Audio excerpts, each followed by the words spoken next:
మంచిర్యాల జిల్లా బెల్లంపల్లి పట్టణంలో అటవీ శాఖ భూములను చదును చేస్తున్న వారిని అధికారులు అడ్డుకున్నారు.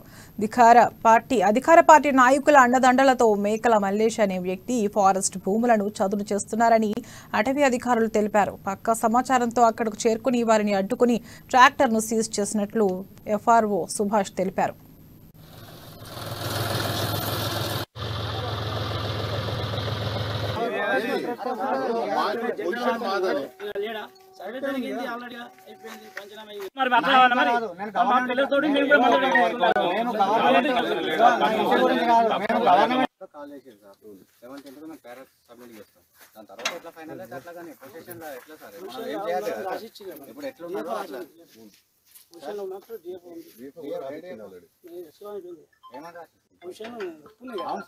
బెల్లంపల్లి పట్టణం ఉమేచంద్ర రోడ్ ఆనుకున్న reserve forest Bellampalli block compartment number 348 లో మా బీట్ ఆఫీసర్ రాథోడ్ శంకర్రావు విధులు నిర్వహిస్తుండగా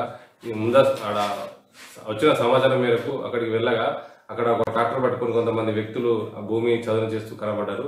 అక్కడ వెళ్ళి వాళ్ళు విచారించగా ఇట్లా మేఘల మల్లేష్ అని చెప్పాడు. ఇట్లా చదును చేయడం తప్పు అని చెప్పగా వాళ్ళని విచారించి ఆ వెహికల్ తీసుకొచ్చి సీజ్ చేసి తీసుకొచ్చి ఆఫీస్ దగ్గర ఉంచి దర్యాప్తు చేస్తున్నాం. కేసు నమోదు చేయడానికి అన్ని ఆధారాలు సేకరించి దర్యాప్తు చేస్తాం.